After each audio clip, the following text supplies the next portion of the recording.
De första spåren av människor i Sverige är cirka 13 000 år gamla. Genom gravar och hällristningar vet vi en del om deras liv. Vikingatiden sträckte sig från sent 700-tal efter Kristus till cirka 1050 efter Kristus. Befolkningen växte och man blev duktig på att bygga skepp.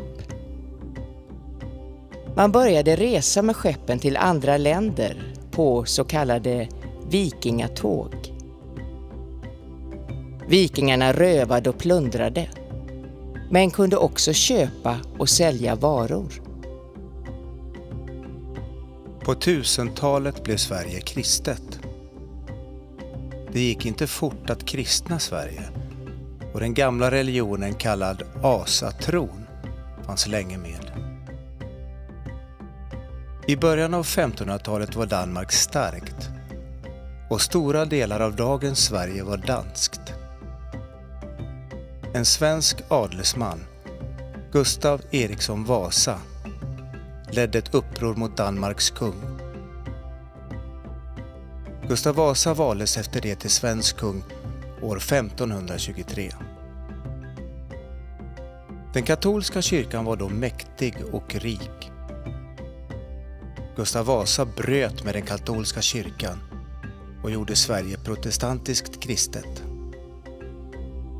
Han tog mycket av det kyrkan ägde och gjorde det till statens. Under 1600-talet och början av 1700-talet var Sverige ofta i krig och blev en stormakt runt Östersjön. Till Sverige hörde Finland och flera andra länder. När vi inte längre vann krigen rasade riket samman och Sverige förlorade stora landsområden. Nu var befolkningen trött på krigarkungar. Kungen fick mindre makt och riksdagen fick mer makt. Detta kallas frihetstiden. År 1772 tar kung Gustav III tillbaka makten genom en statskupp. Han fick många fiender och han mördades. I början av 1800-talet var Sverige i krig igen, nu mot Ryssland. Sverige förlorade och tvingades lämna ifrån sig Finland. Från år 1815 har Sverige alltså haft fred i över 200 år. Nu var det återigen många som ville ha en stark kung. Man valde en fransk militär som hette Jean-Baptiste Bernadotte till svensk kung med namnet Karl XIV Johan. Dagens svenska kungahus är hans släktingar. Under 1800-talet växte befolkningen i Sverige. Många var fattiga och ville ha religionsfrihet och rösträtt. Därför flyttade 1,5 miljoner människor till Amerika mellan 1850 och 1930.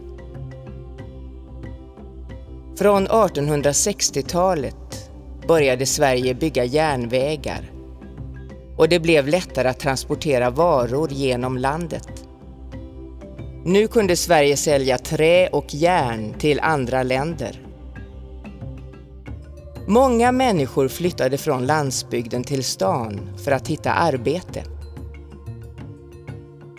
År 1907 fick män rösträtt och år 1921 fick kvinnor rösträtt.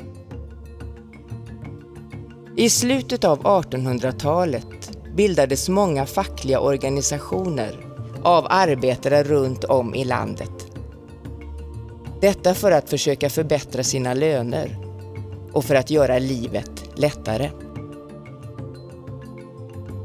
När första världskriget började 1914 var Sverige neutralt, men påverkades ändå av kriget. Sverige drabbades också hårt av den ekonomiska krisen i världen 1931. Folk förlorade sina arbeten och det blev strejker och demonstrationer. Det ledde till att människor fick bättre bostäder, hälso- och sjukvård, rätt till semester och pension. Detta kallades att bygga folkhemmet.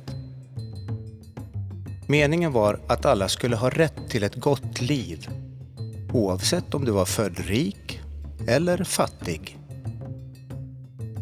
Andra världskriget började år 1939. Sverige var då återigen neutralt. Efter kriget kunde därför svensk industri snabbt komma igång. Sverige fick en bra ekonomi och blev ett modernt land som kunde ge sina medborgare ett bra liv med mat, bostad och arbete. Detta kallas för den svenska välfärden.